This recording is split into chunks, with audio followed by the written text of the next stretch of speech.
Well, this week's episode of Gotham was actually this year's first episode of Gotham, seeing as how it's finally back from its winter break, or its Christmas break.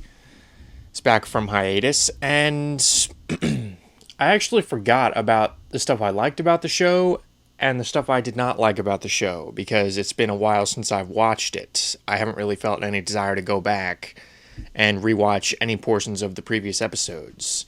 But I'll not here to talk about that. I'm here to talk about this episode of Gotham, which dealt with Jim Gordon deep in deep into his new job as an Arkham security guard. However, there are murders currently going on at Arkham Asylum, and his feet are being held close to the fire by his new boss. So he calls in Bullock to help him find out who is committing these killings. And it's basically extreme electroshock therapy is what the cause of death is. And along the way, he comes across a female doctor at Arkham called Leslie Tompkins, who is played by Morena Baccarin, who is new to the show. Although I know I've never watched Homeland, but I've heard she's very good in that. I know that she voiced Black Canary in Justice League, and she's worked with Joss Whedon several times. And Leslie Tompkins obviously is a doctor who helps Batman out on several occasions. Now, how is the episode itself? Well, for the most part, it was good. It was decent. I didn't really think it was anything great, even though it had some very good stuff in it. But again, some of the recurring problems that have popped up in this show continue to come across here. Now, let's start with the good. First of all, the acting is still pretty good from most parties. Ben McKenzie is still very likable as Gordon. Donald Logue is still likably obnoxious as Bullock. The chemistry those two have still just carries the whole show, even though there's not really as much interaction between the two as I would have liked here. But moving on, Morena Baccarin is awesome in this show.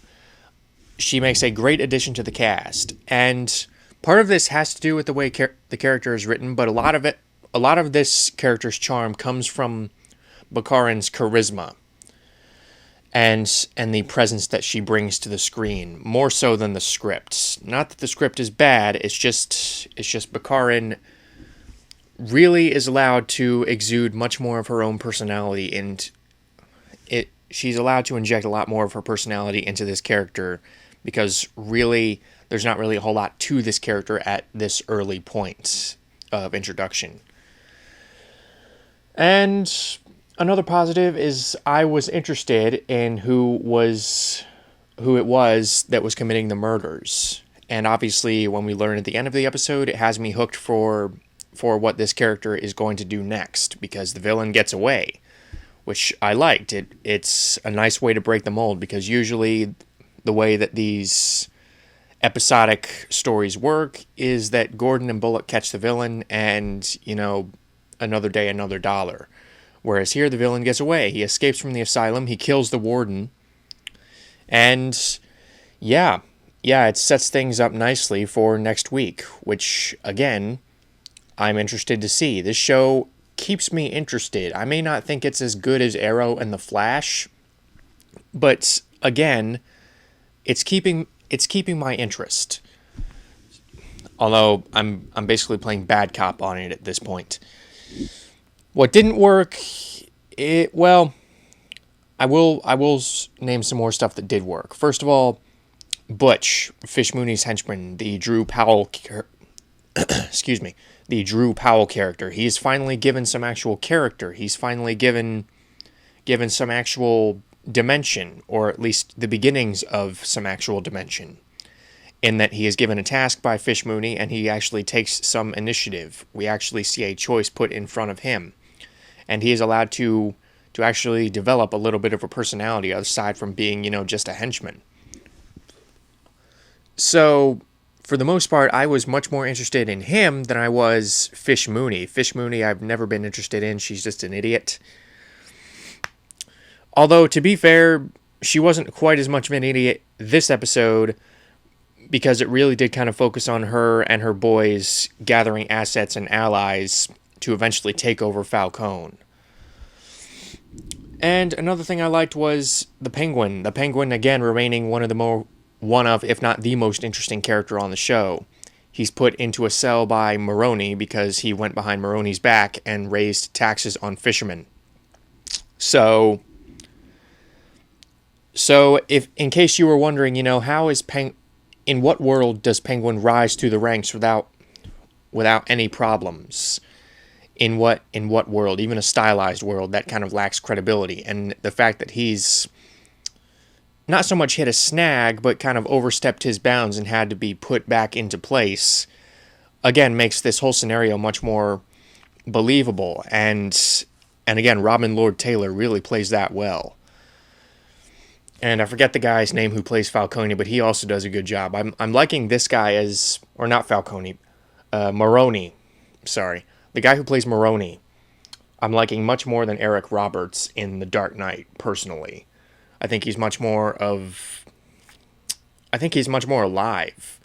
But again, I'm not going to compare this to Christopher Nolan's Batman trilogy, or Batman the Animated Series, or at least I'm going to try not to.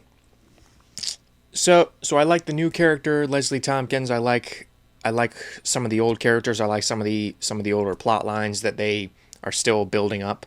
However, what I did not like was Gordon's love life, namely Barbara. Barbara is really becoming one of the worst characters on the show, in that she is constantly unable to make a decision between Gordon and Montoya. She is constantly toying with them. She is constantly in this state of emotional distress. She is clingy. She is needy, and she's just not likable. Not only that, the stuff between Selina Kyle and Ivy, I really want to call her Pam because really that's what she's supposed to be called, but Ivy, how they're kind of sneaking into Gordon's loft, that I did not have a problem with until they got a call from Barbara, and Ivy made it look like Gordon was already with another woman.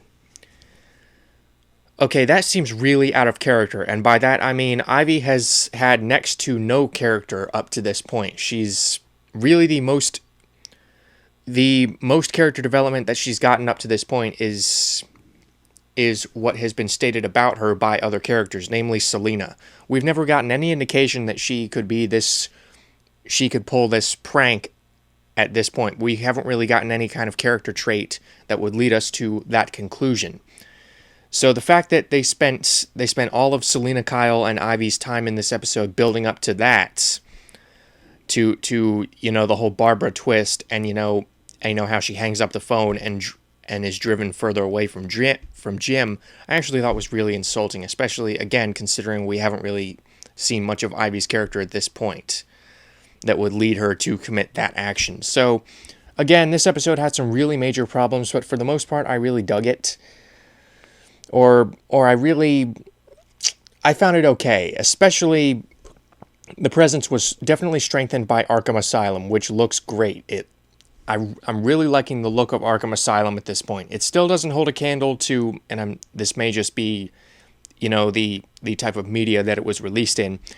I still don't think it holds a candle to the version from the video game Arkham Asylum. I loved that version, but for the most part, it's gothic, it's cool, it's dark, it's dank, it's spooky, and really it's how I pictured it would look in this show. So again, if they have more stuff in Arkham and they are allowed to embrace some of the crazier subject matter to be found there, I think this show could definitely improve on that front at least.